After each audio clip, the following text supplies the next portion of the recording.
আপনার যদি মিডিয়া যদি বলেন জনসমুদ্র, তাহলে আমাকে বলতে হবে কি জনপুকুর হয়েছে, ওটা জনপুকুর। দেখছেন না, এতদিন যাচ্ছিল আইএসএফ এর যিনি এমএলএ, তিনি যাচ্ছিল এতদিন 21শে জুলাই, এতদিন উনি যাচ্ছিল মঞ্চে। আজকে দেখছেন না, আইএসএফ এর যে প্রতিষ্ঠাতা তিনি ছুটছে। তার মানে কি বাজার খারাপ? কি গো, বাজার খারাপ বলে এখন আইএসএফ এর প্রতিষ্ঠাতাই ছুটছে। বুঝতে পারছেন না? ওদের আমি নিদ হারাম করে দেবো।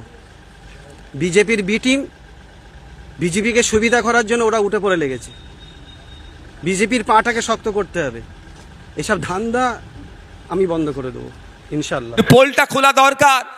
সাপ হয়ে কামড়াচ্ছে আর ওজা হয়ে ঝাড়ার চেষ্টা করছে। সাপকেও ধরতে হবে আর কামড়ানোতে আসার আগেই তাকে ধরে নিতে হবে। আপনাদের মাবি বলে রাখি, 2021-এ নির্বাচন পার হয়েছিল সিএ এনআরসির ভয় দেখিয়ে। সিএ এনআরসি করে দেশ থেকে তাড়িয়ে দেবে।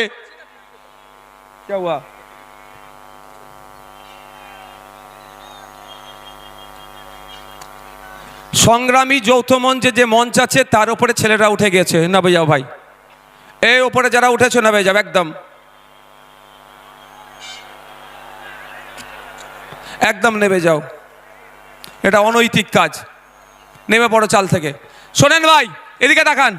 2021 সালে নির্বাচন কি দেখিয়ে পার হয়েছিল? বিজেপি বলেছিল এসআইআর করে তাড়িয়ে দেবো, এই বিজেপি বলেছে এনআরসি সিএ করে তাড়িয়ে দেবো।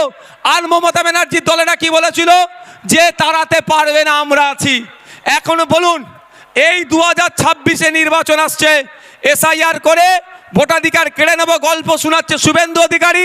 আর মমতা ব্যানার্জি ফিক ফিক করে এসে বলছে আমি থাকতে এসআইআর হতে দেব না।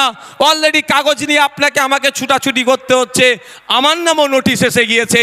নোবেল জয়ী বিখ্যাত মানুষ অমর্ত্য সেন্সারের নামেও অপদার্থ কমিশন নোটিশ পাঠিয়েছে এই বিজেপি তৃণমূলের পাল্লায় পড়ে। শুধু তাই নয়, স্বাধীনতা সংগ্রামী, মুক্তিযোদ্ধা, বীর, ভারতবর্ষের অন্যতম শ্রেষ্ঠ আইকনিক ব্যক্তি, তার নাম নেতাজি সুভাষচন্দ্র বোস, নেতাজি সুভাষচন্দ্র স্যারের পরিবারকেও এই নোটিশ পাঠিয়েছে। তাই আপনাদের বলবো, 2026-এর বৈতরণী পার করার জন্য তৃণমূল আর বিজেপি এসআইআর নামক এই সমস্যাটার অবতরণ করেছে। তাই আপনাদের বলবো, এই সমস্যাতে অহেতুক হয়রানি করার চেষ্টা হচ্ছে, তবে আপনি আতঙ্কিত হবেন না। দিন দেওয়ানে বলেছিলাম স্বচ্ছ এসআইআর করলে সহযোগিতা করব। আজকেও বলছি স্বচ্ছ এসআইআর মিন্স ভোটার লিস্ট স্বচ্ছ হোক, মৃত ভোটারের নাম বাদ যাবে। একাধিক জায়গায় ভোটার লিস্টে নাম উঠেছে, বাদ যাবে। যার অস্তিত্ব নেই সেই ভোটারের নাম বাদ যাবে। প্রয়োজনে আমরা সহযোগিতা করব। কিন্তু স্বচ্ছতার নামে নির্বাচন কমিশন যে অহেতুক হয়রানি করছে, এর জবাব দেওয়ার জন্য প্রশ্ন করেছিলাম আমরা নির্বাচন কমিশনে। শুধু তাই নয়, আপনাদের এই নওশাদ সিদ্দিকী কামচিহ্ন নেতা সুপ্রিম কোর্টে গিয়ে আপনাদের জন্য মামলা করেছে। আপনাদের বলে রাখি, দুটো কাজ এই মুহূর্তে মমতা ব্যানার্জি যদি করে, দুটো কাজ যদি এই মুহূর্তে মমতা ব্যানার্জি করে, হয়রানিও বন্ধ হবে, আতঙ্কিত হবেন না। দুটো কাজ কি বলে দিচ্ছি, শর্ট টাইম, আমি বেশিক্ষণ বলবো না, বলেছি আপনাদের। প্রথম কাজ হচ্ছে ওয়াল পার্টি মিটিং ডাকা। মমতা ব্যানার্জি ওয়াল পার্টি মিটিং ডাকুক, সমস্ত রাজনৈতিক দলের নেতাদেরকে ডাকুক। যেই পরিস্থিতি বাংলার স্বাধীনতা সংগ্রামী পরিবার থেকে শুরু করে, পীর পরিবার থেকে শুরু করে, বিভিন্ন ধর্মীয় পরিবার থেকে শুরু করে, বিভিন্ন যাদের সামাজিক প্রভাব প্রতিপত্তি আছে, সব সমেত সাধারণ মানুষদেরকে অহেতুক হয়রানি হচ্ছে, এই হয়রানি বন্ধ আমাদের করতে হবে। অল পার্টি মিটিং ডাকা দরকার। কেমন অল পার্টি মিটিং আপনাদের জানিয়ে রাখি, বর্বর পাকিস্তানিরা যখন এসে পেহেলগাঁওতে আমাদের দেশের নাগরিককে খুন করলো, সেই সময় অল পার্টি মিটিং ভারত সরকার ডেকেছিল। সেই সময় কংগ্রেসের পক্ষ থেকে বলেছিল পাকিস্তানের বিরুদ্ধে অল আউট যাও, আমাদের কোনো অবজেকশন নাই। আজকে মমতা ব্যানার্জি যদি অল পার্টি মিটিং ডাকে, মমতা ব্যানার্জি ডাকে কেউ আসুক আর নাই আসুক, ইন্ডিয়ান সেকুলার ফ্রন্ট যাবে বাংলার নাগরিকদের সাথে, সেখানে গিয়ে বলবে স্বচ্ছতার সাথে যে কাজ পশ্চিমবাংলা সরকার করতে চাই আমরা প্রস্তুত আছি বাংলার মানুষের জন্য। করবে, তাহলে আপনি আতঙ্কিত মুক্ত হবেন তো ভাই? কিন্তু চাই না আপনি আতঙ্কিত মুক্ত হন মমতা ব্যানার্জির দলেরা। এরা চাই আপনি পেরেশানে থাকুন। আপনি পেরেশানে থাকলে প্রশ্ন করতে পারবেন না মাদ্রাসায় টিচার নেই কেন। আজকে দেখুন কলকাতায় গতকালকে খোঁজ নিয়ে দেখুন প্রায় 33 দিন এই ঠান্ডাতে তারা পড়ে আছে আনএডেড টিচারগুলো। এমএসকেএসএসকে টিচারদের সাম্মানিকটা ঠিকঠাক পাচ্ছে না। মাদ্রাসায় 10,000 শূন্য পদ হয়ে গেছে, পরিকাঠামো ধ্বংস হয়ে গেছে, স্কুলে টিচার নাই, হাই স্কুলে টিচার নাই, শিক্ষার পরিকাঠামো ধ্বংস হয়ে গেছে। আপনি এটা প্রশ্ন করবেন না এসআইআরের কাগজ নিয়ে ছুটাছুটি করবেন? এই ছুটাছুটি করার জন্য আপনাকে এই পদক্ষেপগুলো গ্রহণ করছে না। দ্বিতীয় হচ্ছে বিধানসভায় নিন্দা প্রস্তাব পাস করানো হোক।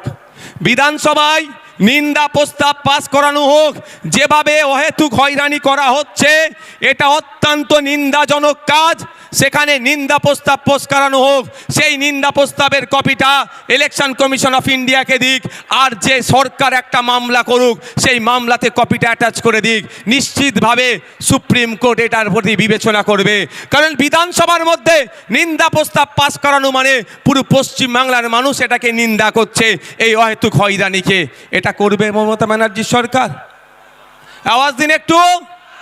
কেন করবে না? পেরেশান তো হচ্ছে দলিত, সব থেকে বেশি পেরেশানি হচ্ছে মুসলমান, তারপরে দলিত, তারপরে আদিবাসী। তাই মুসলমানকে তো বড় মানুষ মনে করে না, শুধু ভোটার মনে করে, আর ক্যাপটিভ ভোট ব্যাংক হিসাবে রাখতে চায়। তাই আপনাদের বলবো দিকে দিকে আওয়াজ তুলতে হবে, বলতে হবে ইমিডিয়েট পশ্চিমবাংলা সরকারকে এ দুটো কাজ করা দরকার। এক, অল পার্টি মিটিং ডাকা, দ্বিতীয় হচ্ছে বিধানসভায় নিন্দা প্রস্তাব পাস করানো। এরপরও আপনাদের বলছি, আমার ওপরে কেন এদের রাগ বুঝতে পেরেছেন? 77টাকে নিয়ে কিছু নয়, নওশাদকেই হারাতে হবে। কারণ আমি তো এদের পয়েন্টে পয়েন্টে এদের ভুলগুলো ধরিয়ে দিই, ওই জন্য ওদের জয়েন্টে জয়েন্টে ব্যথাটা করে যায়। আমি তো বলছি আপনাকে, দেখবেন যাদের বাড়ি ফর্ম গেছে, ফর্মের সাথে আর একটা এক্সট্রা এই হিয়ারিংয়ের নোটিশ গেছে, হিয়ারিংয়ের নোটিশের সাথে আর একটা কাগজ গিয়েছে। সেই হিয়ারিংয়ের নোটিশের সাথে একটা যে কাগজ গিয়েছে সেখানে 13টা ডকুমেন্টসের কথা বলা হচ্ছে। যাদেরকে হিয়ারিংয়ে ডাকা হচ্ছে, এই 13টা ডকুমেন্টসের মধ্যে কোনো একটা ডকুমেন্ট সাবমিট করলে তার হিয়ারিংটা সে পজিটিভ হয়ে যাবে, অর্থাৎ তার অসুবিধা হবে না। এটা বলছো তো?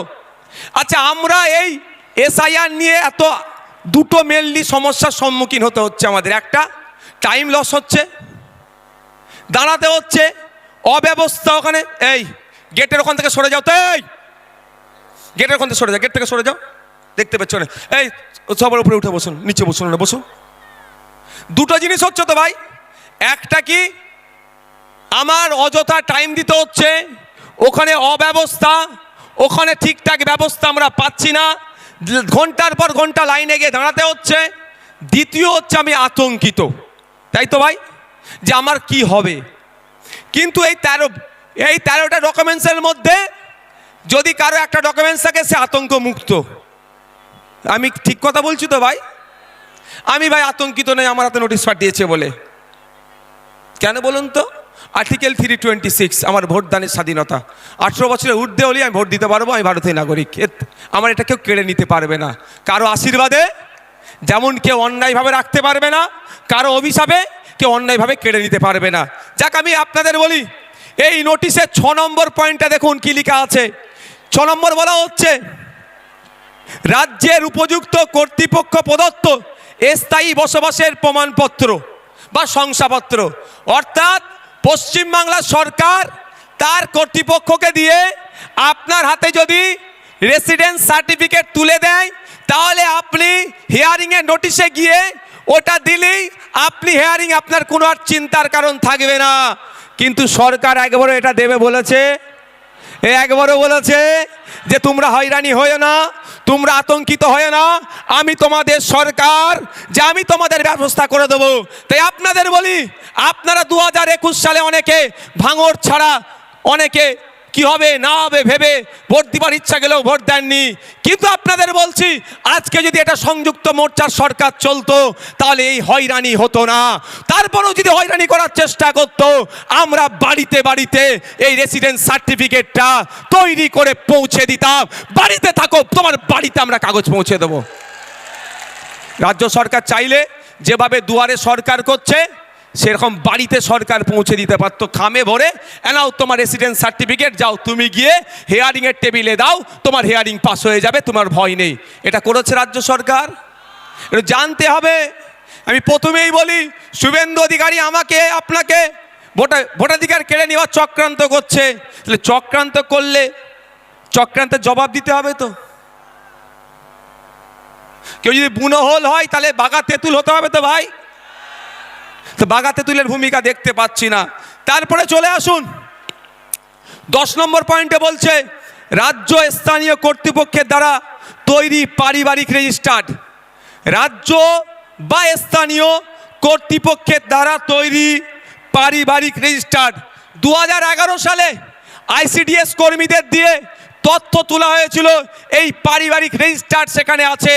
এই তথ্যটা উঠে প্রথমে গিয়েছিল পঞ্চায়েতে, পঞ্চায়েত থেকে রাজ্যে গিয়েছিল। তাহলে আপনারা বলুন, এই তথ্যটা অলরেডি প্রতিটা পঞ্চায়েতে আছে। এই 10 নম্বর পয়েন্টটা যেটা চেয়েছে এর উত্তর, অর্থাৎ এই যে কাগজ চেয়েছে এই কাগজটা প্রতিটা পঞ্চায়েতে আছে। রাজ্য সরকার 2023-এর পঞ্চায়েত নির্বাচনে একছত্র ভোট লুট করেছে। সেই ভোট লুট করতে গিয়ে আমরা আমাদের ভাঙড়ের 3 ভাইকে হারিয়েছি, শহীদ মহিউদ্দিন, শহীদ হাসান, শহীদ রেজাউল গাজী। 3 জনকে হারিয়েছি। শুধু নয়, সারা রাজ্যে আমাদের কর্মীদের উপর অত্যাচার করে তারা অবৈধ পন্থা অবলম্বন করে আজকে তারা পঞ্চায়েতের ক্ষমতায় বসে আছে, পঞ্চায়েত চালাচ্ছে।